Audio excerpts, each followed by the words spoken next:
मिलिए असल जिंदगी के सुपर हीरोज से, जो कोरोना महामारी के इस मुश्किल दौर में भी रखते हैं दूसरों की मदद करने का हौसला। कोविड-19 महामारी के खिलाफ जंग जारी है। ऐसे में हर एक संस्था अपना पूरा योगदान देने को तैयार है।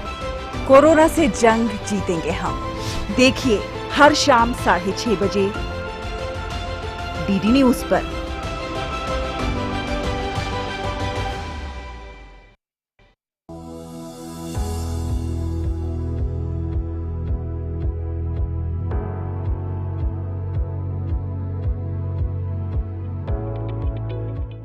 इस प्रधानमंत्री जनधन योजना के माध्यम से हम देश के गरीब से गरीब लोगों को बैंक अकाउंट की सुविधा से जोड़ना चाहते हैं।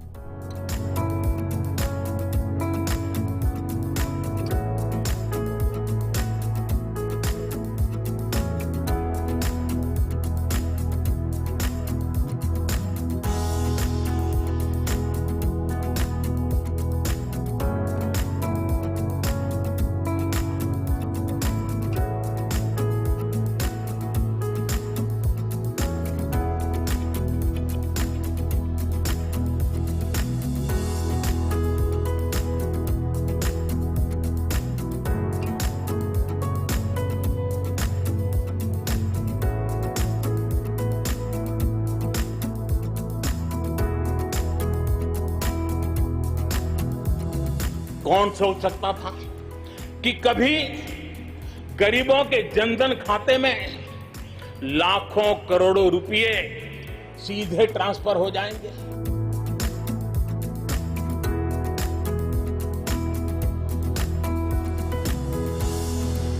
कार्य योजना चला रही है, गरीबों के लिए बहुत बड़ा हितकारी है और सर हमको स्वयं इसका लाभ मिला तो हम इससे जो है पूरी तरीके से संतुष्ट हैं।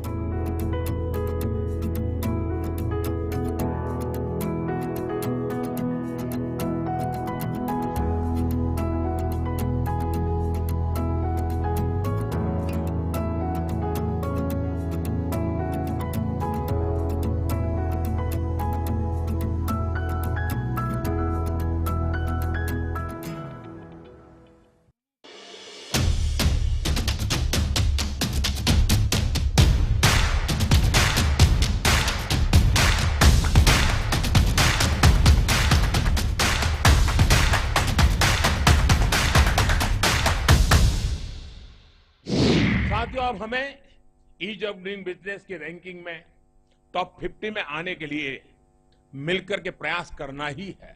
अब हम जिला स्तर पर ईज ऑफ डूइंग बिजनेस से जुड़े सुधारों को लागू करने की तरफ बढ़ रहे हैं।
नमस्कार, स्वागत है आप सभी का डीडी न्यूज पर। आप देख रहे हैं मिड डे प्राइम। मैं हूं रजनी सिंह। अगले 1 घंटे में हम बात करेंगे क्या है अफगानिस्तान के हालात और दुनिया का रुख। प्रधानमंत्री ने पैरालंपिक खिलाड़ियों की हौसला अफजाई के लिए क्या कहा, बताएंगे कि दुनिया भर में कौन कौन सी खबरों पर है सभी की नजर, क्या चल रहा है खेल और अर्थ जगत में, और कुछ झलके फिल्म, कला और संस्कृति के क्षेत्र से। लेकिन सबसे पहले बड़ी खबर। सपनों को पूरा करने के लिए समर्पण दिखाने से सच होते हैं सपने।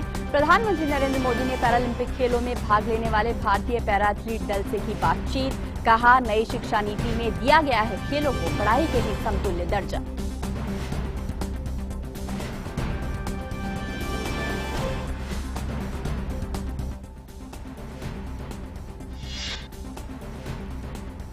अफगानिस्तान से सकुशल स्वदेश लौटे भारतीय वायुसेना के विशेष विमान से जामनगर पहुंचे भारतीय। वहीं गृह मंत्रालय ने भारत में प्रवेश के लिए वीजा आवेदनों के तुरंत निपटान के लिए ई इमरजेंसी एक्स-मिस वीजा नामक इलेक्ट्रॉनिक वीजा की नई श्रेणी बनाई। सरकार ने कहा, अफगानिस्तान में अपने नागरिकों और हितों की सुरक्षा के लिए प्रतिबद्ध है।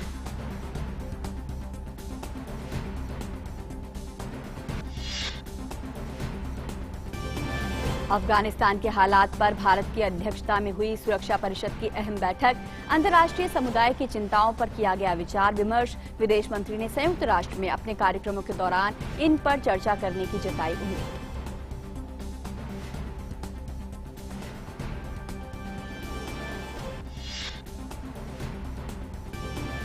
अमेरिकी राष्ट्रपति जो बाइडेन ने कहा, राष्ट्रीय सुरक्षा टीम और वे खुद अफगानिस्तान के हालात पर बनाए हुए हैं पूरी नजर।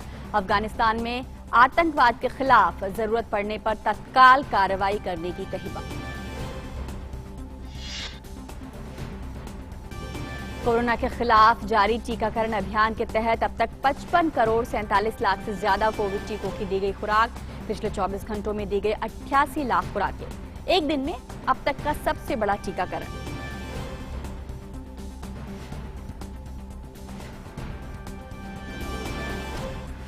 पूर्वोत्तर राज्यों में कोविड-19 की स्थिति की समीक्षा के लिए असम के दौरे पर केंद्रीय स्वास्थ्य मंत्री। वहीं महाराष्ट्र में आज से नए दिशा निर्देश होंगे लागू। और सबसे पहले बड़ी खबरों पर नजर डालते हैं।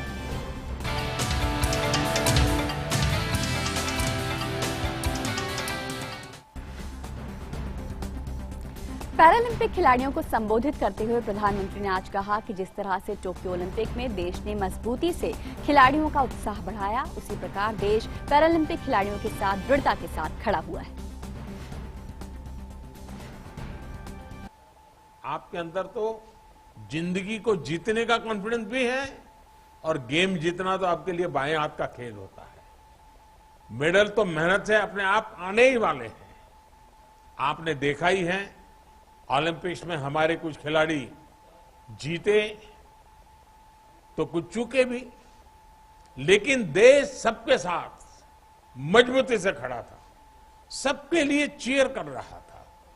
साथियों, एक खिलाड़ी के तौर पर आप ये बखूबी जानते हैं कि मैदान में जितनी फिजिकल स्ट्रेंथ की जरूरत होती है, उतनी ही मेंटल स्ट्रेंथ भी मायने रखती है।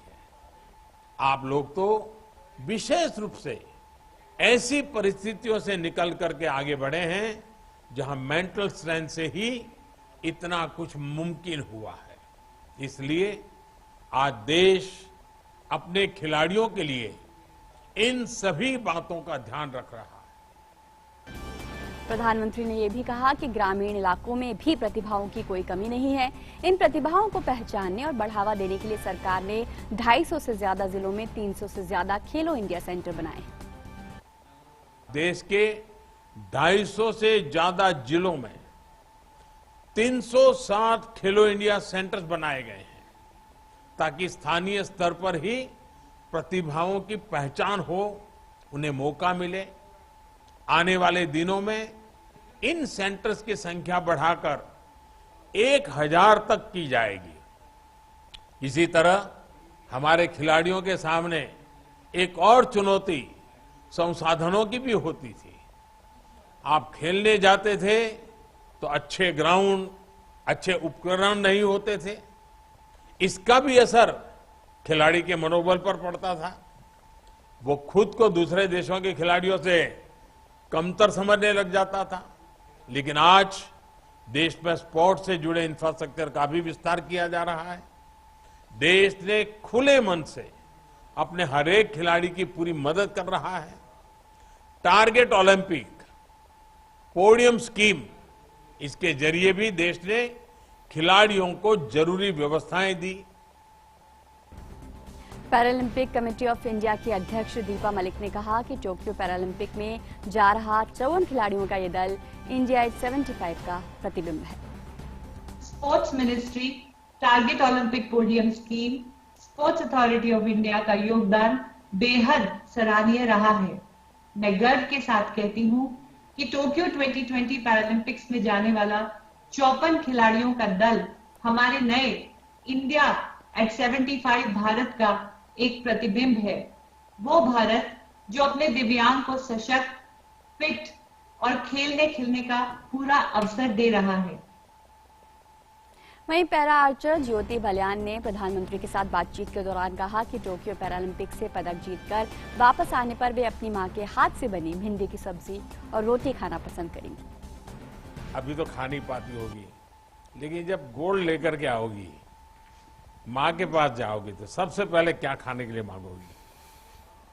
सर मुझे भिंडी बहुत पसंद है और घर की मतलब अपनी मम्मी की हाथ की रोटी, तो सर वही खाना पसंद करूंगी।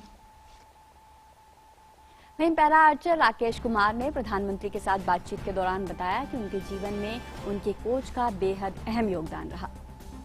राकेश जी, आपके कोच का आपके जीवन में क्या योगदान रहा है? सर ये बात सच है कि जब 2009 में मेरा एक्सीडेंट हुआ था तो मेरा जीवन काफी अस्त व्यस्त हो गया था। मुझे करीब 1 साल के लिए अगर मुझे बेड से बैठना भी होता तो मुझे 2 बंदों की आवश्यकता होती थी। लेकिन 2017 में जब मेरी मुलाकात मेरे कोच श्री कुलदीप कुमार विद्वान जी से हुई एक रोड क्रॉस करते समय, तो उन्होंने मुझे तीरंदाजी के लिए मोटिवेट किया। उन्होंने मुझे Shri Mata Vaishno Devi shrine board stadium में आमंत्रित किया। मैं वहां पे गया। मैंने देखा सर, क्योंकि तीरंदाजी एक दिमाग का खेल है, इसमें ज्यादा आपको कुछ करने की जरूरत नहीं है, बैठना है। तो सर व्हील चेयर पर मैं वैसे ही बैठा रहता था, तो इसमें ज्यादा मुझे मुश्किल नहीं हुई।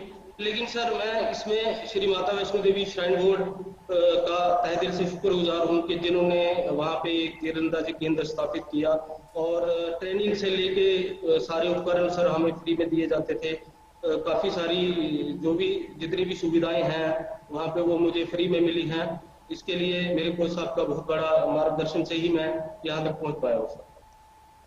वहीं रियो पैरालंपिक के स्वर्ण पदक विजेता देवेंद्र झाझड़िया ने प्रधानमंत्री को अपने जीवन की 2 सबसे बड़ी उपलब्धियों के बारे में बताया। अच्छा देवेंद्र जी, आप इतने सारे गोल्ड मेडल जीत चुके हैं। देवेंद्र जी, आपको अपने कैरियर की कौन सी उपलब्धि है जो सबसे बड़ी लगती है? सर मेरे को सच बताऊं 2 उपलब्धियां बहुत बड़ी लगती। एक तो मुझे ये लगता है कि जब मैं एबल बॉडी में पहली बार खेला था और मैं डिस्ट्रिक्ट का चैंपियन बना, तो उस दिन मुझे ऐसा महसूस हुआ कि मैंने ओलंपिक का मेडल जीत लिया। कि 15-16 साल उम्र थी, अब मुझे कोई कमजोर नहीं कहेगा। मुझे अलग से फील हुआ कि अब मुझे कोई कमजोर नहीं कहेगा।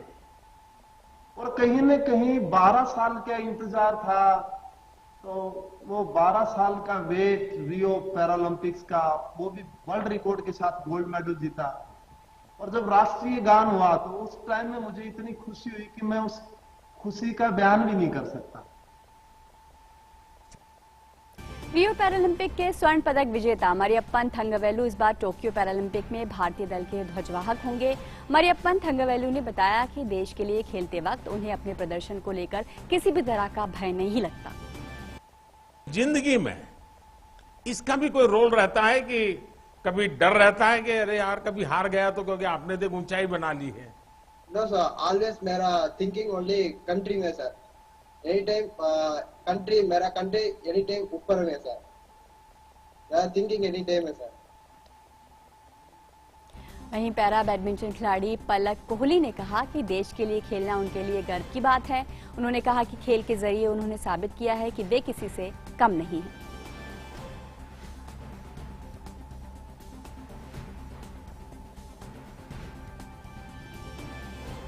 थे कि मेरी डिसेबिलिटी के कारण मैं कुछ कर नहीं सकती। आज वही डिसेबिलिटी मेरी एक सुपर एबिलिटी बन गई है, जिससे मेरे को एक गोल्डन अपॉर्चुनिटी मिली है अपने देश को इतने हाईएस्ट प्लेटफॉर्म पे सर रिप्रेजेंट करने की। तो सर डेफिनेटली अपना बेस्ट तो देना ही है और सर। इसीलिए तो मैं दिव्यांग शब्द प्रयोग करता हूँ, इसके पीछे मेरा यही भाव है। केंद्रीय खेल मंत्री अनुराग ठाकुर ने प्रधानमंत्री नरेंद्र मोदी का आभार जताया। उन्होंने कहा कि पीएम मोदी के द्वारा समय समय पर खिलाड़ियों को दिया गया प्रोत्साहन और प्रेरणा स्रोत हैं। केंद्रीय खेल मंत्री ने कहा कि प्रधानमंत्री के निर्देश पर खेल मंत्रालय ने सुनिश्चित किया कि हमारे खिलाड़ियों को हर प्रकार की सुविधा उपलब्ध कराई जा सके। और सीधे आपको भारतीय राजदूत की प्रेस कॉन्फ्रेंस में लिए चलते हैं। And that we are back home safely, securely, without any accidents or harm to any of our people. So, just for the members of the press, if you want to know the details, we were a very large mission. We are a mission of 192 personnel that were evacuated from Afghanistan literally within a period of 3 days in a very orderly fashion in 2 phases. In addition to our mission personnel, there are also people who work for public sector companies in Afghanistan.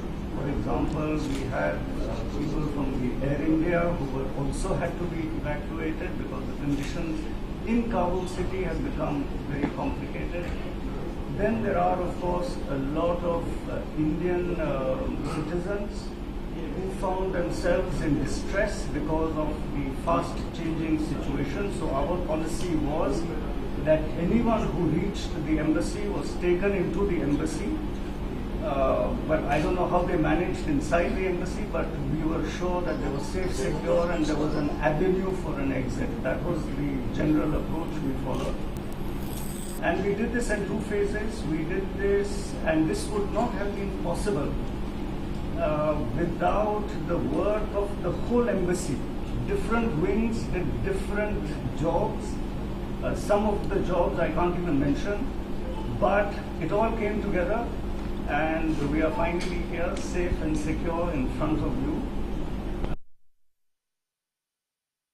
में भारत के राजनयिक की आप बातचीत सुन रहे थे। उन्होंने कहा कि बहुत कम समय में भारत के नागरिकों को सुरक्षित अफगानिस्तान से भारत के लिए वापस लाना एक बहुत बड़ा लक्ष्य था, जिसे पूरा किया गया है। 2 फेजेस में 2 चरणों में भारतीय नागरिक वहां से भारत वापस आए हैं और भारतीय दूतावास की इसमें अहम भूमिका रही है। तो ये जानकारी दे रहे थे अफगानिस्तान में भारत के राजनयिक। और भारत के नागरिकों को सुरक्षित वापसी के लिए वहां पर प्रयास किए जा रहे थे। एक विमान आज पहुंचा है भारतीय नागरिकों को लेकर, और भी कुछ भारतीय नागरिक वहां फंसे हो सकते हैं जिनकी सुरक्षित वापसी सुनिश्चित की जा रही है। और केंद्रीय खेल मंत्री अनुराग ठाकुर ने प्रधानमंत्री नरेंद्र मोदी का आज आभार जताया। उन्होंने कहा कि पीएम मोदी के द्वारा समय समय पर खिलाड़ियों को दिया गया प्रोत्साहन प्रेरणा का स्रोत है। केंद्रीय खेल मंत्री ने यह भी कहा कि प्रधानमंत्री के निर्देश पर खेल मंत्रालय ने सुनिश्चित किया कि हमारे खिलाड़ियों को हर प्रकार की सुविधा उपलब्ध कराई जाए। प्रधानमंत्री जी, आपका खेल के प्रति अभिरुचि और खेलों को बढ़ावा देने में आपका मार्गदर्शन, आपके द्वारा खिलाड़ियों को समय समय पर दिया गया प्रोत्साहन, ये हम सबके लिए प्रेरणा स्रोत है। मैंने पिछले कल भी देखा, आपने ओलंपिक से लौटे हमारे सभी खिलाड़ियों को अपने निवास स्थान पर चाय पर बुलाया था। 2 घंटे से ज्यादा समय आपने खिलाड़ियों से बिताया। आपके जाने के बाद खिलाड़ी और भावुक थे और खेल फेडरेशन के लोग ये कह रहे थे कि जिस देश का प्रधानमंत्री इतना समय खिलाड़ियों को, खेल संस्थाओं को देता हो, उस देश के युवा कुछ भी करने के लिए तैयार होंगे। मैं यही कहूंगा कि कोरोना महामारी की विषम परिस्थितियों के दौरान भी आपने खिलाड़ियों का मनोबल गिरने नहीं दिया, बल्कि समय समय पर आपने उनका मार्गदर्शन किया है। आपने खिलाड़ियों के लिए चीयर फॉर इंडिया कैंपेन जो लॉन्च किया, उससे पूरे देश भर में जागरूकता भी फैली और देशवासी अपना प्यार, आशीर्वाद और शुभकामनाएं एकजुट होकर दे रहे थे। तो पैरालंपिक खिलाड़ियों की आज प्रधानमंत्री ने हौसला अफजाई की है और अधिक जानकारी के लिए हमारे संवाददाता मुकेश शुक्ला हमारे साथ जुड़ रहे हैं। मुकेश, ये पैरालंपिक खिलाड़ी अपने आप में अदम्य साहस की मिसाल है पूरे देश के लिए, लेकिन जब प्रधानमंत्री बड़े इवेंट से पहले, बड़े खेल प्रतिस्पर्धा से पहले पीठ थपथपाते हैं तो उसके मायने अलग ही हो जाते हैं। बिल्कुल रजनी, और उसके मायने भी अलग हो जाते हैं और उसके रिजल्ट्स भी देखने को मिले हैं। जिस तरह से जो अभी हमारे हाल ही में ओलंपिक खत्म हुए जिसमें मेन टीम गई थी, वहां पर देखिए 9 पदक भारत ने 7 पदकों के साथ फिनिश किया था पोडियम पे। और जिस तरह की उम्मीद की जा रही है कि दोहरे डिजिट में जाएगा भारत, अगर शूटिंग में हमारे स्टार्स चल गए होते तो निश्चित तौर पर यह आंकड़ा और भी ऊपर जाता। आज पैरा ओलंपिक से वर्चुअल मीटिंग करी उन्होंने और उनसे बात करी जिसमें देवेंद्र सावरजरिया, मरियप्पन थंगावेलू जैसे एथलीट मौजूद थे जिनके नाम ऑलरेडी स्वर्ण पदक हैं ओलंपिक्स में। बात करें जहां पर मरियप्पन ने हाई जंप में जीता था, वहीं देवेंद्र झाझरिया ने जैवलिन में जीता। तो एक कहीं ना कहीं इनके अंदर वो जज्बा है, वो जुनून है। जिस तरह की इनकी कहानी आपने बताया कि जो ये बात कर रहे थे इंटरेक्शन में, राकेश कुमार ने बताया कि हाफ बॉडी पैरालाइज हो गई, उसके बाद भी उन्होंने खड़े होकर के आर्चरी में यहाँ पर कम्पीट होने का मन बनाया। ज्योति ने बात करी, उन्होंने बताया कि वो उत्तर प्रदेश आती है मुजफ्फरनगर से, किस तरह से उन्होंने, भले ही उनके पास संसाधनों की कमी थी लेकिन उनका जोश कहीं भी कम नहीं था और उन्होंने अपने अदम्य साहस से आज यहाँ पर पहली बार ओलंपिक में कम्पीट करने के लिए क्वालिफाई किया। तो ये वो तमाम खिलाड़ी हैं जो जाएंगे। 54 खिलाड़ी कुल पैरा ओलंपिक में भाग लेंगे, 9 खेलों में शिरकत करेंगे। 27 तारीख से भारत आर्चरी की मेंस और वुमेन्स टीम में अपने प्रतियोगिता की शुरुआत करेगा। ऐसे में नजरें होंगी कि पिछले बार की पदक तालिका को कंपीट कर पाते हैं या नहीं, लेकिन जो एथलीट गए हैं सबसे बड़ा दल है। उम्मीद करी जा रही है कि ये भी जो एथलीट हैं ये पिछले रिकॉर्ड को जरूर तोड़ेंगे। बिल्कुल, और जैसा कि बैडमिंटन खिलाड़ी पलक कोहली ने कहा कि उन्होंने कभी माना ही नहीं है कि वो डिसेबल हैं, अपनी इस बात को उन्होंने अपनी योग्यता माना है। और प्रधानमंत्री ने भी कहा कि वो इसीलिए दिव्यांग शब्द का इस्तेमाल करते हैं। बिल्कुल, जिस तरह के इन खिलाड़ियों की शख्सियत है, इनके हौसला है। आप देखिए जिस तरह से पलक कोहली ने बताया कि कभी उन्होंने अपने आप को डिसेबल्ड माना ही नहीं। जिस तरह से वो खेलते रहे, चाहे उनको बैडमिंटन के कोर्ट में खेलना पड़े या किसी और गेम में वो खेलते आए थे। तो साथ ही साथ जिस तरह से अब देवेंद्र झांझरिया ने बताया 9 साल की उम्र में हाथ कट जाना करंट की वजह से, लेकिन वो थोड़े से डिसअपॉइंटेड तब हुए थे शुरुआत में, लेकिन आज देखिए वो किस पोडियम पे खड़े हैं। आज दुनिया उनको जानती है, भारत में उनका नाम फक्र से लिया जाता है। और जिस तरह से उनके परिवार ने उनका सहयोग किया, उनकी वाइफ ने उनका सहयोग किया। उन्होंने बताया कि वो खुद राष्ट्रीय स्तर की खिलाड़ी है लेकिन उन्होंने अपने पति के हौसले को कभी भी डगमगाने नहीं दिया। गांधीनगर में वो प्रैक्टिस करते हैं गुजरात के, और बता रहे थे कितने खुश हैं वो गुजरात पहुंच करके। उन्होंने कहा कि वो 75% गुजराती अपने आप को मानने लगे हैं। इतनी अच्छी हॉस्पिटैलिटी वहां उनको मिलती है, इतनी अच्छी ट्रेनिंग मिलती है। तो ये बहुत बड़ी बात है जिस तरह से साइंस सेंटर द्वारा खिलाड़ियों को तैयार किया जा रहा है, इतनी उच्च स्तरीय सुविधाएं दी जा रही हैं, इसके कहीं ना कहीं रिजल्ट सामने देखने को मिल रहे हैं। कल प्रधानमंत्री ने अपने आवास पर जो हमारे विजेता आए थे लौट करके, जो ओलंपिक में पार्टिसिपेट करके आए थे, सबसे मिलकर के उनके हौसला अफजाई करी। चाहे वो हारे या जीते, सभी को उन्होंने इक्वल ट्रीटमेंट दिया। ऐसे में आज इनके साथ वर्चुअल मीटिंग का यही मकसद था कि इनके हौसले को साथ में आसमान पर लेकर के जाना। अनुराग ठाकुर खेल मंत्री जी भी उस वर्चुअल मीटिंग में मौजूद थे। तो ये तमाम लोग हैं जो लगातार खिलाड़ियों की हौसला अफजाई कर रहे हैं और खिलाड़ी खुद भी कह रहे हैं इतना बड़ा उनके लिए अचीवमेंट है, इतनी बड़ी बात है कि ये लोग उनको आ करके फ्रंट लाइन की तरफ से उनको मिलते हैं, उनको बात करते हैं और उनके हौसले को बढ़ाते हैं। बिल्कुल मुकेश, पिछले कुछ सालों में पैरालंपिक खेलों में अगर हम देखें तो भारत का प्रदर्शन काबिले तारीफ रहा है। और मरियप्पन थंगावेलू की बात करें या फिर देवेंद्र झांझरिया की बात करें, अब बच्चा बच्चा इन पैरालंपिक खिलाड़ियों का नाम जानता है। तो आप क्या मानते हैं, क्या इसका कारण है? और ग्रामीण स्तर पर या जमीनी स्तर पर प्रतिभाओं का सामने आने के लिए जो काम किए जा रहे हैं उसकी एक बहुत बड़ी भूमिका है। जिस तरह से आप देखिए कि ग्रास रूट लेवल पे काम हो गया, अभी खुद ही कह रहे थे प्रधानमंत्री ने बताया कि 300 से ज्यादा साइंस सेंटर खोले जा चुके हैं, 1000 के आसपास इनको और खोलने की पूरी की पूरी रणनीति बनाई गई है। पिछले जो खेल मंत्री थे उन्होंने इस पे बहुत शिद्दत से काम किया था और टॉप स्कीम का जो फायदा मिला उसका भी कहीं ना कहीं इन खिलाड़ियों को फायदा मिला। तो निश्चित तौर पर ग्रास रूट लेवल पे काम शुरू कर दिया गया है और इसका रिजल्ट निकल के आया है। संदीप चौधरी करके एक और जैवलिन थ्रोवर है जो ऑलरेडी वर्ल्ड चैंपियन में मेडल जीत चुके हैं, गोल्ड मेडल, तो उनके ऊपर भी निगाहें होंगी। कहीं ना कहीं वो भी इसमें सुर्खियों में है और काफी अच्छी प्रैक्टिस में उनसे हमने मिल करके भी कुछ महीनों पहले बात करी थी कोविड के दौरान। तो ये वो तमाम खिलाड़ी हैं जिनका मिशन एकदम क्लियर है, ओलंपिक में जाना, पार्टिसिपेट करना और लगातार इनको सरकार के द्वारा अर्जुन अवार्ड, राजीव गांधी खेल रत्न अवार्ड से भी सम्मानित किया जा रहा है। तो ये भी एक बड़ी उपलब्धि है कि उनको हर तरह से आम खिलाड़ियों की तरह ट्रीट किया जाता है। हर वो पुरस्कार इनको भी दिया जाता है, इनको भी प्राइज मनी दी जाती है, साथ साथ इनका भी वार्म वेलकम किया जाता है। तो ये तमाम चीजें दिखाती हैं कि ये बिल्कुल अलग नहीं है। ये एकदम जिस तरह से compete करते हैं खेलों में, इनके खेलों में थोड़ी सी बदलाव होता है आम खेलों के द्वारा, लेकिन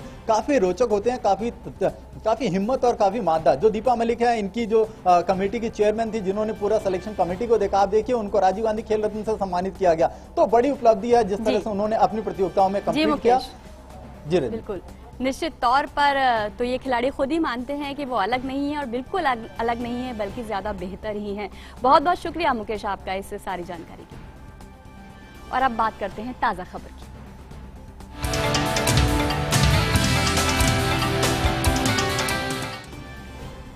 अफगानिस्तान के हालात पर भारत की लगातार पैनी नजर बनी हुई है। भारत ने अपने नागरिकों को काबुल से सकुशल निकाल लिया है। आज सुबह भारतीय वायुसेना के विशेष C-17 ग्लोब मास्टर विमान से अपने राजदूत और अन्य स्टाफ को काबुल से गुजरात के जामनगर लेकर ये विमान पहुंचा। इनमें दूतावास का सभी स्टाफ, भारतीय तिब्बत सीमा पुलिस के जवान और 4 पत्रकार भी शामिल हैं। विमान के पहुंचने के बाद इसका जायजा लिया हमारे संवाददाता जगत रावल ने।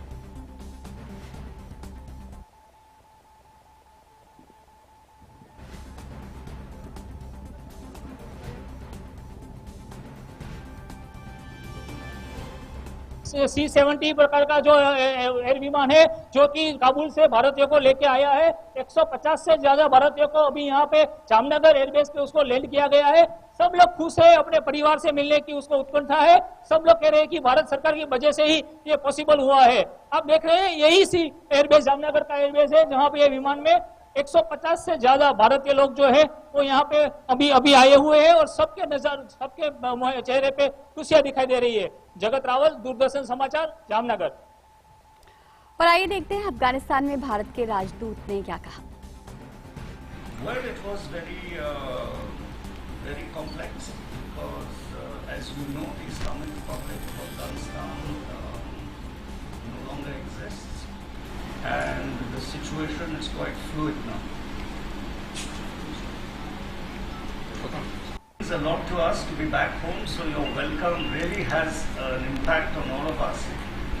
And thank you, of course, to the Indian Air Force, who flew us out under conditions that are not normal, and of course is hosting us here after a long, tiresome journey. गृह मंत्रालय ने अफगानिस्तान की मौजूदा स्थिति को देखते हुए visa प्रावधानों की समीक्षा की है। भारत में प्रवेश के लिए वीजा आवेदनों के तुरंत निपटान के लिए ई-इमरजेंसी एक्स-मिस्क वीजा नामक इलेक्ट्रॉनिक वीजा की नई श्रेणी बनाई गई है।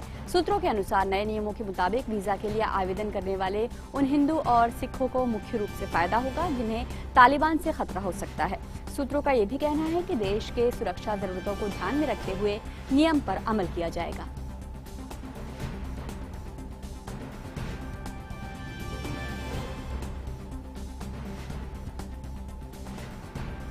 और अधिक जानकारी के लिए बात करते हैं जामनगर में मौजूद हमारे संवाददाता मुश्ताक डल से। मुश्ताक, आज भारतीय विमान पहुंचा है काबुल से भारतीय नागरिकों को लेकर, किस तरीके की प्रतिक्रिया आपको मिली? कि आपकी बातचीत हुई है कुछ यात्रियों से?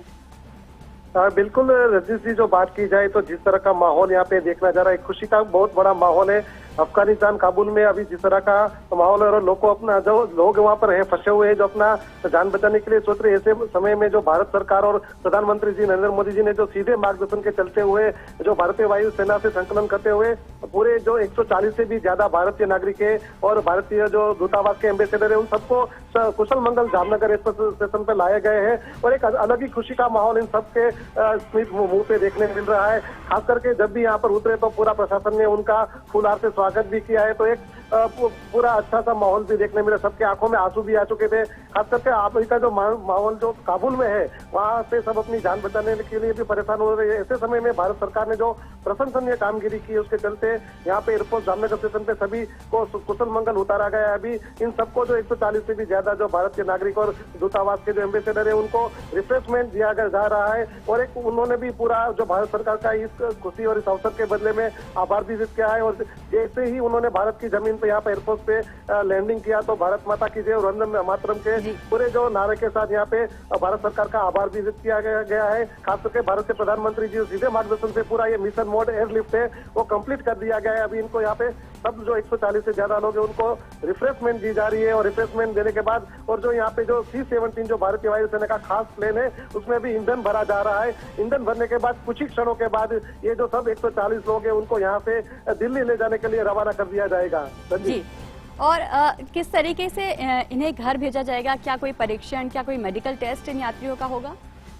बिल्कुल रजनी सी, बात की जाए तो यहाँ पर जामनगर एयरपोर्ट स्टेशन पर जो भारतीय दूतावास के एम्बेसडर है उन्होंने मीडिया को संबोधन भी किया था और जिस तरह का वहाँ पे माहौल था तो कितने लोग वहाँ पर हैं और अभी कितने हम ला सकते हैं उनके बारे में भी उन्होंने पूरा विस्तृत से जानकारी दी थी। पर बिल्कुल अभी जो जिस तरह से यहाँ पर सब एयरपोर्ट स्टेशन पे आए तो उनका सबका चेकिंग भी किया गया, सब स्वास्थ्य से भी सब सही है, कुशल मंगल है, किसी को भी कुछ भी परेशानी नहीं है और यहाँ पे उनको रिफ्रेशमेंट भी दिया गया है, उनका हेल्थ चेकअप भी किया गया है और पूरी जो उनकी कंप्लीट कामगिरी करके यहाँ से जामनगर एयरपोर्ट स्टेशन के उनको दिल्ली रवाना किया जाएगा और संभवतः वहाँ से आगे का जो प्रशासन है उनकी कामगिरी वहाँ से वो अपनी शुरू करेंगे। फिलहाल इनको सबको यही सही सलामत लाया गया है। यहाँ पे रिफ्रेशमेंट करवा के दिल्ली ले जाने के लिए अभी पूरी प्रशासन की ओर से कामगिरी हाथ चलने वाली है। बिल्कुल मुश्ताक, आमतौर पर लोग बाहर जाते हैं, घर वापसी होती है, लेकिन इस बार जो ये लोग घर लौटे हैं वो बहुत अलग है और भारतीय दूतावास ने जो तत्परता दिखाई है, सुरक्षित अपने नागरिकों को सकुशल वापस लेकर आया है, उसकी तारीफ करनी होगी।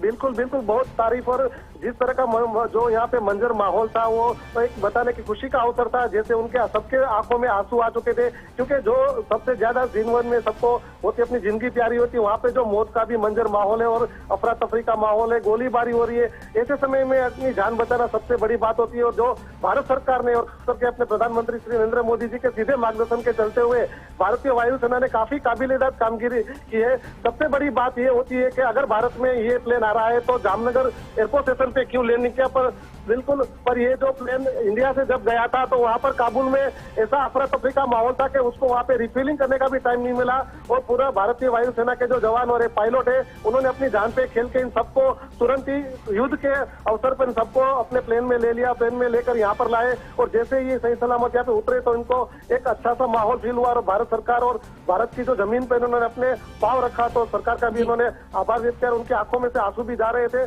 और एक अपनी जो पूरे मौत के मुंह से बाहर निकले तो प्रशासन की भी काफी तारीफ करने की है। बिल्कुल, निश्चित तौर पर सकुशल भारतीय नागरिक जो वापस आए हैं पूरे देश के लिए बड़ी खुशी की बात है। बहुत बहुत शुक्रिया आपका मुश्ताक दल हमारे साथ जुड़ने के लिए। और आइए जानते हैं कि भारत पहुंचने पर यात्रियों की प्रतिक्रिया क्या रही। इंडिया में आने के बाद बहुत अच्छा लग रहा है। भारत सरकार का तो आभार है, थैंक यू। भारत सरकार का आभार मानेंगे आप सर, आपको यहाँ पे लाया गया है, हेल्प किया है, बहुत हेल्प किया है आप लोगों ने। यात्री कह रहे हैं कि बहुत बड़ी मदद है, बहुत बड़ी राहत की बात है, सकुशल वापस लौटे हैं अपने देश। और काबुल अंतर्राष्ट्रीय हवाई अड्डे पर रविवार और सोमवार को भारी भीड़ और अफरा तफरी के माहौल के बाद एक बार फिर राजनयिकों और आम नागरिकों को निकालने के लिए सैन्य उड़ानें बहाल कर दी गईं। सोमवार को हवाई अड्डे से सभी तरह की उड़ानों को रोक दिया गया था। आज सुबह अमेरिकी रक्षा मंत्रालय के संवाददाता सम्मेलन में मेजर जनरल हैंक टेलर ने कहा कि C-17 विमान कल काबुल भेजा जाएगा और एक अन्य C-17 विमान भेजे जाने की आशा है। तालिबान के कब्जे वाले काबुल में अब केवल हवाई अड्डा अमेरिका के नियंत्रण में है और तालिबान के नियंत्रण में आने के बाद अफगानिस्तान में तेजी से बदलते हालात पर वैश्विक समुदाय ने चिंता जताई है। जर्मनी की चांसलर एंगेला मर्केल ने चिंता जताते हुए कहा है कि अफगानिस्तान में हो रहा घटनाक्रम काफी नाटकीय और भयानक है। उन्होंने कहा कि जर्मनी विशेष रूप से अफगानिस्तान के सहायक कर्मचारियों को सहायता और शरण देने का प्रयास करेगा। साथ ही मर्केल ने यह भी कहा कि लोगों को सुरक्षित निकालने पर फ्रांसीसी राष्ट्रपति से भी चर्चा की। और इस बीच फ्रांस के राष्ट्रपति इमैनुअल मैक्रों ने कहा कि फ्रांस और जर्मनी अफगानिस्तान से आने वाले प्रवासियों को लेकर एक यूरोपीय योजना पर जोर देंगे। साथ ही फ्रांसीसी राष्ट्रपति ने संयुक्त राष्ट्र से अफगान संकट से निपटने का आह्वान किया। इस बीच ब्रिटेन ने तालिबान को चेतावनी दी है कि वो अगर अफगानिस्तान में मानवाधिकारों की रक्षा नहीं करता है तो उसे जवाबदेह ठहराया जाएगा। ब्रिटिश विदेश सचिव डोमिनिक रॉब ने कहा कि अफगानिस्तान में तालिबान को जवाबदेह ठहराने के लिए ब्रिटेन अपने पास मौजूद सभी साधनों का इस्तेमाल करेगा। और विदेश मंत्री एस जयशंकर संयुक्त राष्ट्र सुरक्षा परिषद के कार्यक्रमों में भाग लेने के लिए न्यूयॉर्क में हैं। न्यूयॉर्क में सुरक्षा परिषद की भारत की अध्यक्षता के दौरान विदेश मंत्री 2 उच्च स्तरीय आयोजनों में भाग लेंगे। विदेश मंत्री एस जयशंकर प्रौद्योगिकी और शांति रक्षा शीर्षक वाली खुली परिचर्चा में भाग लेंगे, जहां शांति रक्षकों की सुरक्षा के विषय पर ध्यान केंद्रित किया जाएगा और शांति और रक्षा मिशन में सहायता के लिए आधुनिक प्रौद्योगिकी उपयोग पर चर्चा होगी।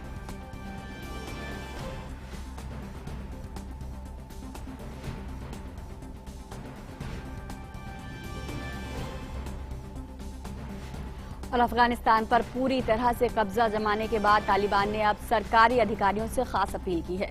तालिबान ने कहा है, एक बयान देकर कहा है कि वे सभी सरकारी अधिकारियों को आम माफी दे रहे हैं। अब तालिबान ने सभी सरकारी अधिकारियों से अपील की है कि वे सभी काम पर लौट जाएं, अपना रूटीन काम शुरू करें और भरोसे के साथ आगे बढ़ें। 2 दिन पहले तालिबान ने काबुल में राष्ट्रपति पैलेस पर कब्जा जमा लिया था और इसके बाद से ही काबुल समेत अफगानिस्तान के दूसरे इलाकों में भगदड़ का माहौल है। ऐसे में अब देश को फिर से रास्ते पर लाने के लिए तालिबान की ओर से ऐसी अपील की जा रही है। तालिबानियों ने पहले भी लोगों से कहा है कि कोई भी देश छोड़कर ना जाए और यहाँ पर ही रुका रहे।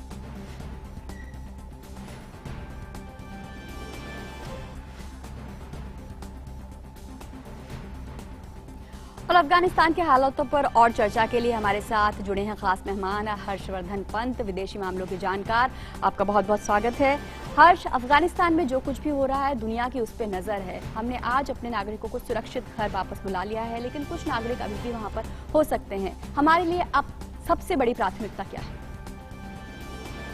देखिए, सबसे बड़ी प्राथमिकता तो जैसा सरकार ने भी बोला है कि पहले हमको अपने सहयोगियों का, अपने नागरिकों की सुरक्षा करनी है और जो भी वहाँ पर मौजूद है, जो भी भारत सरकार से सहायता चाहता है, भारत सरकार प्रयास कर रही है कि वो उसके साथ कम्युनिकेशन बनाए रखें। तो मुझे लगता है सबसे पहली, क्योंकि वहाँ पर हालात इतनी तेजी से बदल रहे हैं, तो सबसे पहले भारत की प्राथमिकता अपने लोगों की सुरक्षा होनी चाहिए और जहां तक हो सके उन लोगों की मदद करें जो करने की संभावना बननी चाहिए, जिन लोगों ने भारत के साथ जो खड़े हुए पिछले 2 दशकों से और भारत को सहयोग देते रहे। और भारत में भी इतने सारे इतनी तादाद में अफगान मौजूद हैं जो ये चाह रहे होंगे कि उनके जो लोग हैं उनके परिवार वालों की मदद हो। तो मुझे लगता है इस समय एक ह्यूमैनिटेरियन एस्पेक्ट से अगर इसको देखा जाए तो वो सबसे बड़ी प्राथमिकता भारत की बन रही है, क्योंकि घटनाक्रम बड़ी तेजी से बदल रहा है और वहां पर अभी हमने अपने जो स्टाफ को वहां से इवैक्यूएट किया एम्बेसी से, उसको देखते हुए लग रहा है कि हम बाकी लोगों को भी इवैक्यूएट करने में और प्राथमिकता देने में, सुरक्षा देने में सफल होता है। हर्षवर्धन पंत, अफगानिस्तान के साथ भारत के जो संबंध हैं वो उन संबंधों से बिल्कुल इतर हैं जो अमेरिका के हैं, जो 2 दशकों तक वहां पर रहा। अफगानिस्तान के साथ भारत सांस्कृतिक संबंध साझा करता है और दूसरे संबंध भी भारत के बहुत प्रगाढ़ हैं। ऐसे में अब जो स्थिति अफगानिस्तान में है, भारत फिलहाल अपने को कहां पा रहा है? देखिए, भारत बहुत हमेशा से भारत बहुत पॉपुलर रहा है। अगर आप ऑर्डिनरी अफगान्स का रवैया देखें, पॉपुलैरिटी में भारत बहुत हाई रैंक करता रहा है, क्योंकि भारत ने जिसका आप जिक्र कर रही थी, एक पीपल टू पीपल कनेक्ट बनाया है अफगानिस्तान के साथ, अफगानिस्तान के लोगों के साथ। भारत की संस्कृति, भारत का कल्चर, भारत के यहाँ तक कि भारत के टेलीविजन प्रोग्राम्स बहुत पॉपुलर, फिल्म्स बहुत पॉपुलर रहे हैं वहाँ पर। तो वो जो एक कनेक्ट है अफगानिस्तान का भारत के साथ, वो बहुत कम देशों के साथ है। तो उसको देखते हुए इस समय भारत के लिए ये एक खास एक डिसअपॉइंटिंग स्टेट ऑफ अफेयर्स है कि जो अंतर्राष्ट्रीय समुदाय है वो अफगानिस्तान के लोगों के साथ खड़ा होने में इस कदर नाकाम रहा है कि वहाँ पर आज जो ऑर्डिनरी अफगान्स हैं, जो साधारण मानव है, उसके लिए अपने आप को बचाना सबसे बड़ी प्राथमिकता बन गई है और अंतर्राष्ट्रीय समुदाय कुछ कर नहीं पा रहा है। तो मुझे लगता है भारत के जो संबंध है अफगानिस्तान के साथ, उनको देखते हुए अगर कोई ये सोच रहा है कि तालिबान के आने से वो खत्म हो जाएंगे या तालिबान के आने से भारत मार्जिनल हो जाएगा, तो एक अवधारणा ही इसको कहा जाएगा। भारत का अफगानिस्तान के साथ जो संबंध है वो बहुत कम देशों के साथ अफगानिस्तान का संबंध है वैसा, और उसको देखते हुए आगे भी भारत के संबंध उसी प्रकार मधुर बने रहेंगे, क्योंकि जो ग्राउंड रियलिटी में हो रहा है वहाँ पर वो एक टेम्पररी फेज है और होपफुली जब वहाँ पर जो ग्राउंड रियलिटी है वो एक बार फिर समान होती है तो उसको देखते हुए भारत अपने आगे कदम बढ़ाएगा। बिल्कुल, और हमारे साथ हमारे संवाददाता रवि धीमान भी जुड़ गए हैं इस विषय पर ज्यादा जानकारी के लिए।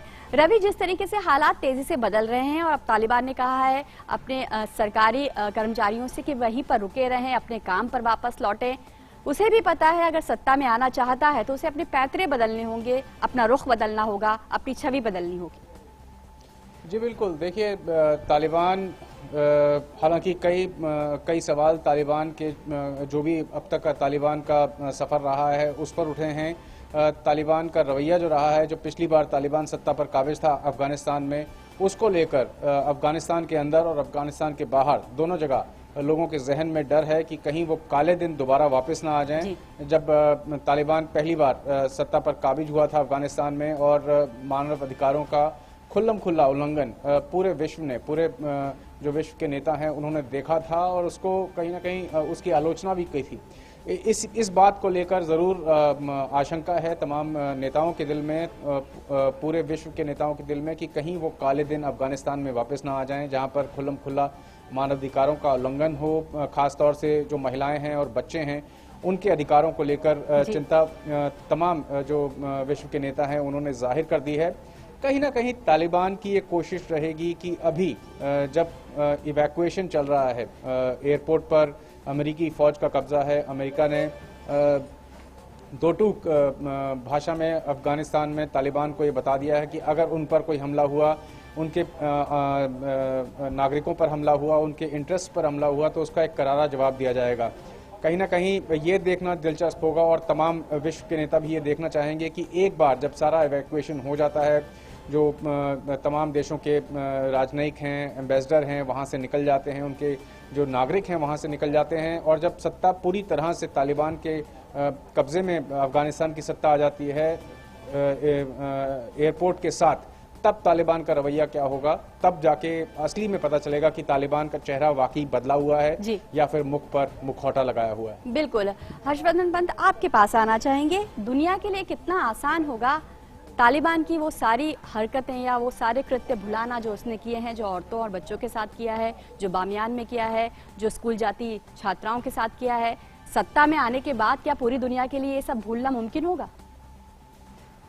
नहीं, बिल्कुल नहीं। और अब देखिए जिस तरह से अभी वैश्विक माहौल बदल रहा है और अभी हमने ब्रिटिश फॉरेन सेक्रेटरी को सुना जिसमें उन्होंने कहा कि बहुत ज़रूरी है तालिबान के लिए इस बात को ध्यान में रखना कि अंतर्राष्ट्रीय समुदाय कार्रवाई करेगा अगर ज़्यादा आतंक फैलाया जाता है, अगर लोगों को परेशान किया जाता है, अगर तालिबान जो आज सत्ता में आने की कोशिश कर रहा है वो अपने पुराने रवैये पर चला जाता है, तो कहीं पर तालिबान की कोशिश रहेगी कि वो एक अपना बदला हुआ स्वरूप लोगों को दिखाएं, दुनिया को दिखाएं, कम से कम तब तक जब तक, जैसा अभी जिक्र कर रहे थे आपके संवाददाता, जब तक सारी फौजें विदेशी नागरिक वहां से चले नहीं जाते हैं। और अभी भी आप जिसका आप जिक्र कर रही थी कि उन्होंने कहा है कि गवर्नमेंट ऑफिशियल्स को कि वापस आए काम पर। उन्होंने पहले भी स्टेटमेंट दिया था कि कोई रिवेंज नहीं लिया जाएगा, लेकिन तालिबान के ऊपर विश्वास करना बहुत मुश्किल है क्योंकि इससे पहले कुछ ही महीनों पहले, हफ्तों पहले जब वो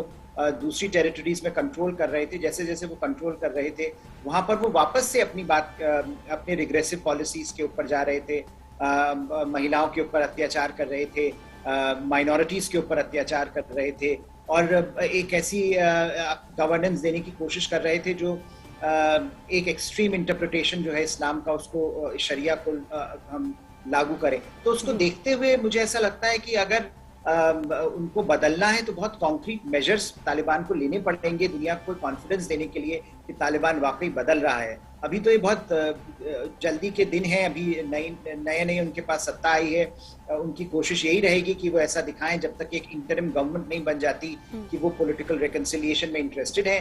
लेकिन कितने इंटरेस्टेड हैं, कितना उनको आगे इस बात को ले जाना चाहते हैं और कितना कॉन्फिडेंस उनको अपनी बल शक्ति पर है जिसके बूते पर वो सत्ता में आए थे, और यूज ऑफ फोर्स को लेकर वो आगे बढ़ना चाहेंगे या नहीं, ये सारे सवाल अभी खड़े ही हुए हैं। इनका किसी ने जवाब अभी किसी के पास है नहीं, लेकिन जो अंतर्राष्ट्रीय समुदाय है उसके लिए बिल्कुल नामुमकिन होगा अगर उस तरह के अत्याचार जो पिछले शासनकाल में तालिबान ने किए थे 1996 से लेकर 2001 तक, अगर वैसा ही शासन ये फिर से लागू करते हैं तो मुझे नहीं लगता कि अंतर्राष्ट्रीय समुदाय बहुत समय तक इस बात को नजरअंदाज कर पाए। जी, रवि धीमान आपके पास आना चाहेंगे। जैसा कि डॉक्टर हर्षवर्धन पंत ने कहा कि समय लगेगा, आप क्या सोचते हैं कि अब विश्व समुदाय अगर तालिबान नहीं बदलता है उसे वो समय देगा? खासकर अगर अमेरिका की बात करें, अमेरिका ने कह दिया है कि वो अपने नागरिकों का हित पहले ध्यान में रखेगा। किस तरीके से देखते हैं, खासकर अमेरिका को देखें रणनीति तालिबान को लेकर? देखिए, इस वक्त अगर आप अफगानिस्तान के हालात पर गौर करें तो अफगानिस्तान में तालिबान पूरी तरह से काबिज है। जिस तरह से चंद दिनों के अंदर ही तालिबान ने सारे अफगानिस्तान पर अपना कब्जा कर लिया है और जो सरकारी फौजें थी उनको बिना किसी लड़ाई के कुछ जो मुख्य शहर थे वो तालिबान के कब्जे में आ गए। कांधार इसमें शामिल है। और जिस तरीके से तालिबान पूरे अफगानिस्तान को अपने कब्जे में कर अब आगे की रणनीति बना रहा है और जिस तरीके से जो उनके हौसले बुलंद हैं उसको देखकर नहीं लगता कि वो किसी भी प्रेशर में फिलहाल आने वाले हैं।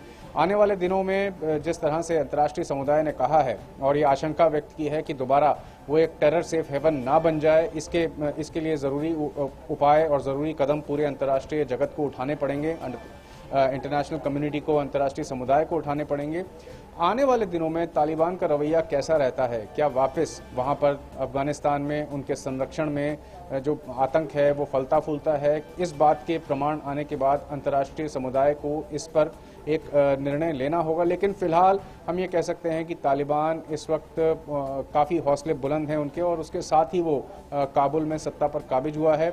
आप देखिए कि जिस तरह से जो नैरेटिव चला है पिछले कुछ दिनों में, वो नैरेटिव ये है कि तालिबान एक बहुत छोटी फौज के साथ जिनके पास सोफिस्टिकेटेड आर्म्स एम्यूनिशन नहीं थे, एयरफोर्स का सपोर्ट नहीं था, उसके बावजूद जो अफगान की सिक्योरिटी फोर्सेस हैं, नेशनल फोर्सेस हैं, उनको नेस्तनाबूद करते हुए वो काबुल पर काबिज हुए हैं।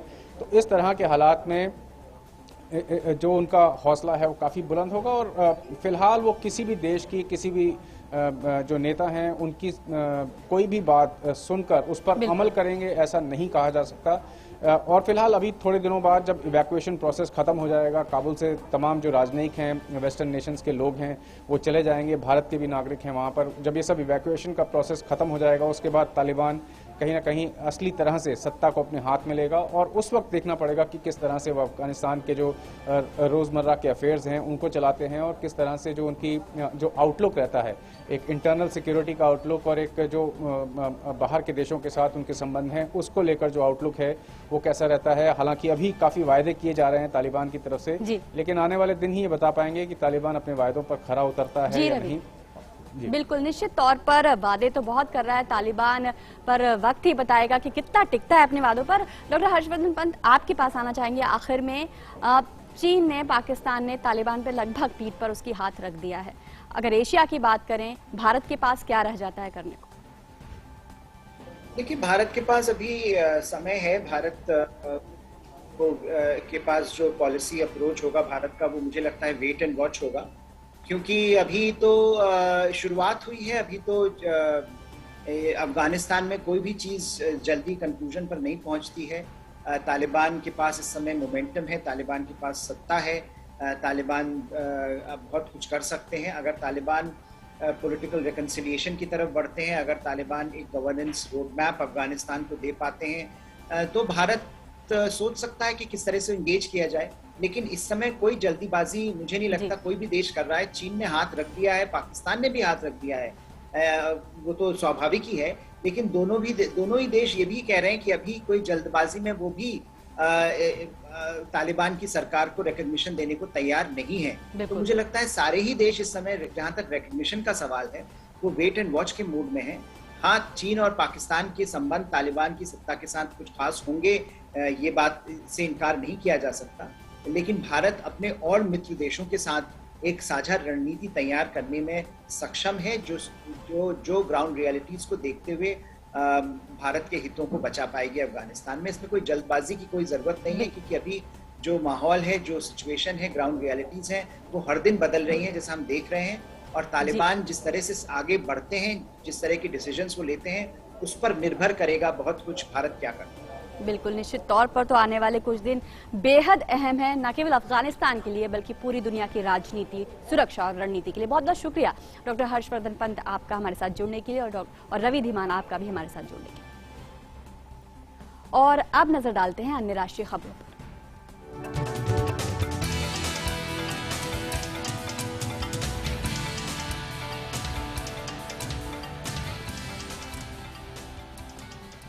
देश में कोरोना संक्रमण के मामलों में लगातार गिरावट दर्ज की जा रही है। देश में 5 महीने बाद कोरोना के सबसे कम मामले सामने आए हैं। आज देश में केवल 25,000 के करीब नए दैनिक मामले सामने आए हैं। स्वास्थ्य और परिवार कल्याण मंत्रालय के मुताबिक पिछले 24 घंटों में 25,166 नए मामले दर्ज किए गए, जबकि 36,830 लोग उपचार कराकर स्वस्थ हो चुके हैं। इस तरह अब कुल 3,14,48,754 लोग उपचार करवाकर स्वस्थ हो चुके हैं। इसके बाद देश में रिकवरी रेट बढ़कर 97.51% हो गई है। इस समय देश में सक्रिय मामले 3,69,846 हैं। और कोरोना के खिलाफ टीकाकरण अभियान में भारत तेजी से आगे बढ़ रहा है। केंद्रीय स्वास्थ्य और परिवार कल्याण मंत्रालय के मुताबिक राष्ट्रव्यापी टीकाकरण अभियान के तहत देश में अब तक 55,47,30,000 से ज्यादा कोविड टीके लगाए जा चुके हैं। वहीं पिछले 24 घंटों में 88,13,919 से अधिक टीके लगाए गए। इस बीच स्वास्थ्य मंत्रालय के अनुसार राज्यों और केंद्र शासित प्रदेशों को अब तक वैक्सीन की 56.81 करोड़ से ज्यादा डोज उपलब्ध कराई गई। राज्यों केंद्र शासित प्रदेशों के पास अब भी वैक्सीन की 2.25 करोड़ से ज्यादा डोज उपलब्ध है।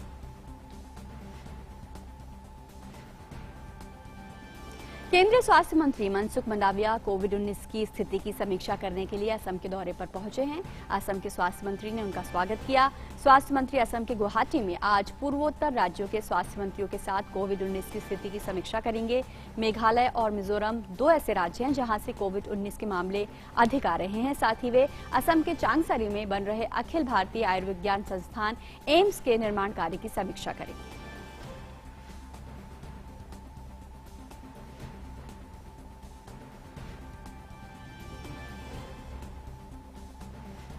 और महाराष्ट्र में कोरोना संक्रमण के मामलों में कमी आने के बाद सामान्य जनजीवन की बहाली के लिए कई कदम उठाए गए हैं।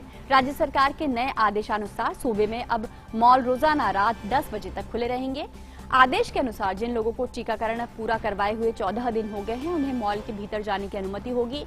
वहीं 18 वर्ष से कम आयु वालों को आयु प्रमाण के लिए आधार सहित कोई पहचान पत्र साथ रखने की जरूरत होगी। इसके साथ ही मुंबई नगर क्षेत्र के सभी पार्क, मैदान और समुद्र तट सुबह 6 बजे से रात 10 बजे तक जनता के लिए खुले रहेंगे।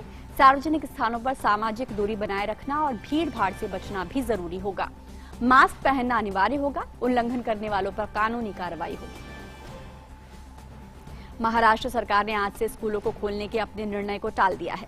अपने पहले के फैसले पर पुनर्विचार करते हुए महाराष्ट्र की सरकार ने शहरी क्षेत्रों में 8वीं से लेकर 12वीं तक और ग्रामीण इलाकों में 5वीं से 8वीं कक्षा तक के लिए स्कूल खोलने के फैसले को टाल दिया है।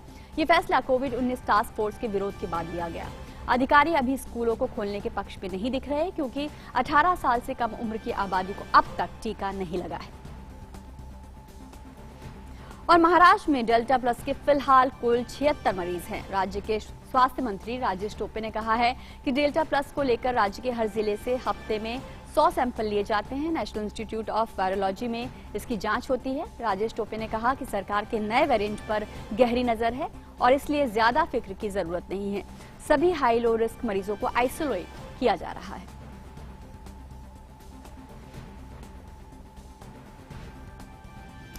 और अधिक जानकारी के लिए मुंबई से हमारी संवाददाता श्यामा मिश्रा हमारे साथ जुड़ रही हैं। श्यामा, मुंबई में अब थोड़े मामले कम हुए हैं और उसके बाद महाराष्ट्र में जो है जनजीवन उसे धीरे धीरे पटरी पर लाया जा रहा है।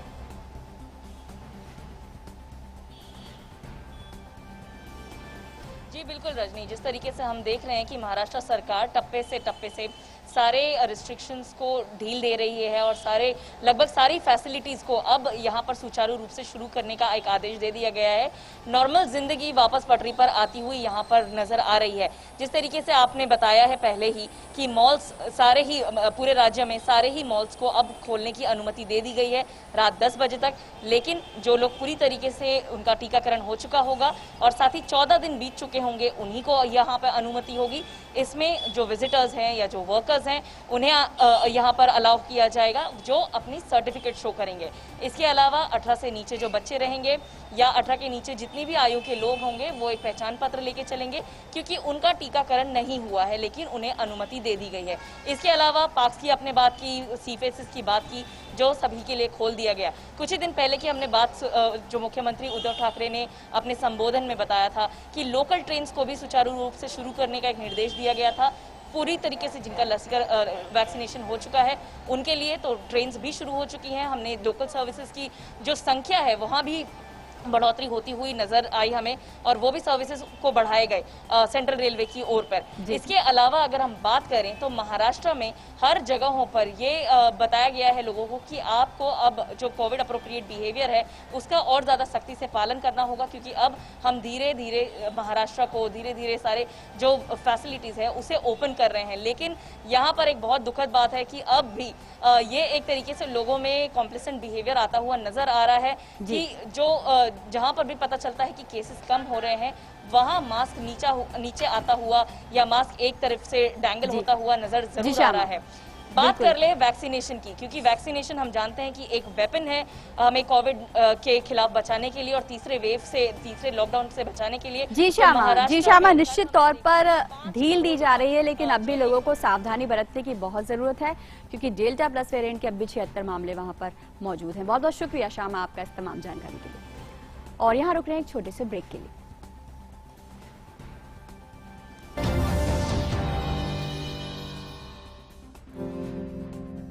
बच्चों तुम्हें सिखाए भाषा स्वाभिमान की, आत्मनिर्भर बनेगा भारत, बातें होगी शान की।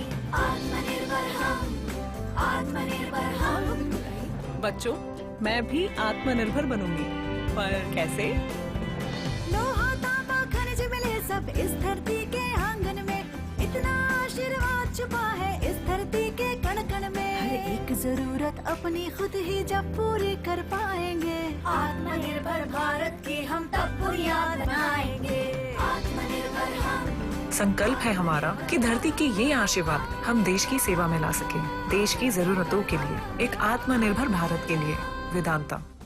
आपके घर की एक एक दीवार चीख चीख कर कह रही है कि अच्छी सीमेंट क्यों नहीं लगाई। अगर वंडर सीमेंट लगाते तो दीवारें इतनी मजबूत होती कि आपके घर की दीवारों में बिल्कुल दरारें नहीं पड़ती। वंडर सीमेंट, जब भी आए भला कर जाए।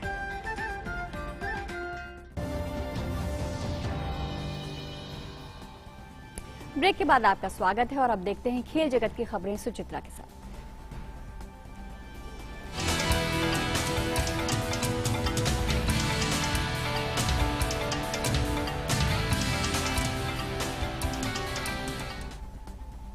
तो सुचित्रा, लॉर्ड्स में भारत ने शानदार जीत हासिल की है।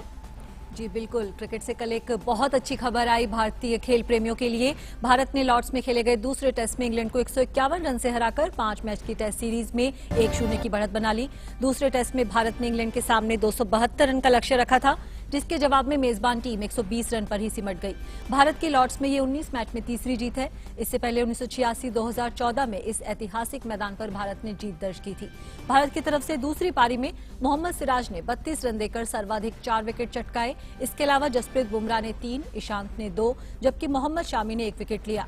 भारत ने दूसरी पारी में अजिंक्य रहाणे के 61, मोहम्मद शामी के नाबाद 56 और जसप्रीत बुमराह के नाबाद 34 रन की पारी की मदद से 8 विकेट के नुकसान पर 298 रन बनाए थे। शामी और बुमराह के आगे अंग्रेज बेबस नजर आए। दोनों बल्लेबाजों के बीच 9वें विकेट के लिए 89 रन की नाबाद साझेदारी हुई। इससे पहले रहाणे और पुजारा के बीच चौथे विकेट के लिए शतकीय साझेदारी हुई थी। वहीं इंग्लैंड की तरफ से दूसरी पारी में मार्क वुड ने 3, ओली रॉबिन्सन और मोइन अली ने 2-2 विकेट चटकाए, जबकि सैम करन को 1 विकेट मिला। इस मैच में लोकेश राहुल को मैन ऑफ द मैच चुना गया। तो जिस मैच को भारत हार सकता था उसे भारत ने जीतने में कामयाबी पाई। अब बात तीरंदाजी की। पोलैंड में आयोजित युवा विश्व चैंपियनशिप में भारतीय तीरंदाजों का शानदार प्रदर्शन देखने को मिला। इस प्रतियोगिता में भारतीय तीरंदाजों ने 8 स्वर्ण सहित कुल 15 पदक जीतने में सफलता हासिल की। मौजूदा अंडर 18 विश्व चैंपियन कोमलिका बारी अंडर 21 आयु वर्ग में जूनियर खिताब जीतकर दीपिका कुमारी के बाद ये उपलब्धि हासिल करने वाली दूसरी भारतीय बन गई। भारतीय तीरंदाजों ने पोलैंड में आयोजित युवा विश्व चैंपियनशिप में शानदार प्रदर्शन करते हुए 8 स्वर्ण सहित कुल 15 पदक जीतने में सफलता हासिल की। इस टूर्नामेंट में भारतीय तीरंदाजों का दबदबा देखने को मिला। भारतीय खिलाड़ियों ने रिकर्व राउंड में भी जबरदस्त प्रदर्शन किया। इसमें 5 स्वर्ण और 3 कांस्य पदक अपने नाम किए। महिलाओं की अंडर 18 रिकर्व स्पर्धा की पिछले साल की विजेता कोमलिका बारी ने अंडर 21 का खिताब भी अपने नाम किया। कोमलिका के अलावा भारत ने अंडर 21 रिकर्व टीम इवेंट में भी स्वर्ण जीता। इसके साथ ही मिश्रित स्पर्धा का स्वर्ण भी भारत ने अपने नाम किया। विशाल चांगमई ने अंडर 18 पुरुष रिकर्व तो मंजरी मनोज ने महिलाओं की स्पर्धा में कांस्य पदक हासिल किया।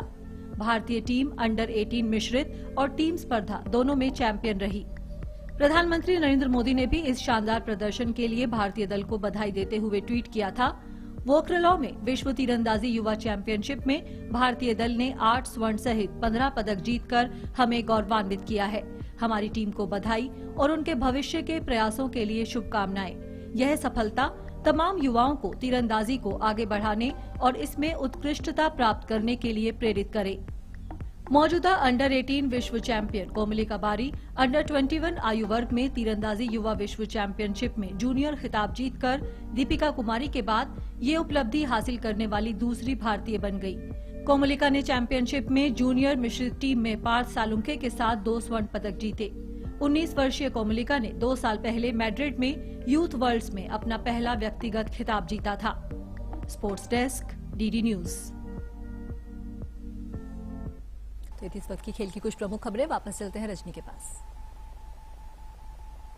धन्यवाद सुचित्रा।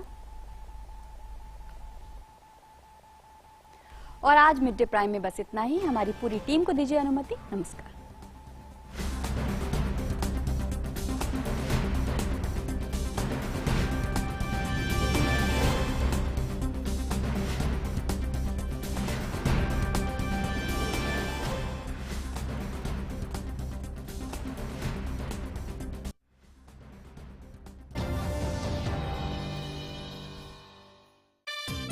खेलता है, झूलता उछलता है, दौड़ता कभी कभी दौड़ कराता है, आगे आगे बढ़ता है इंडिया, अमूल दूध पीता है इंडिया। आओ बच्चों तुम्हें सिखाए भाषा स्वाभिमान की, आत्मनिर्भर बनेगा भारत, बातें होगी शान की। आत्मनिर्भर हम, आत्मनिर्भर हम।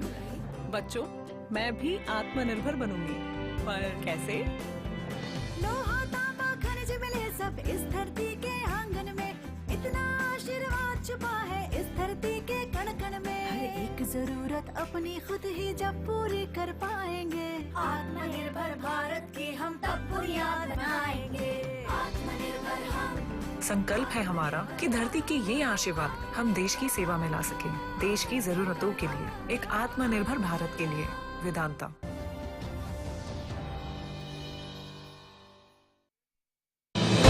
मिलिए असल जिंदगी के सुपर हीरोज से, जो कोरोना महामारी के इस मुश्किल दौर में भी रखते हैं दूसरों की मदद करने का हौसला। कोविड-19 महामारी के खिलाफ जंग जारी है। ऐसे में हर एक संस्था अपना पूरा योगदान देने को तैयार है। कोरोना से जंग जीतेंगे हम। देखिए हर शाम 6:30 बजे डीडी न्यूज पर।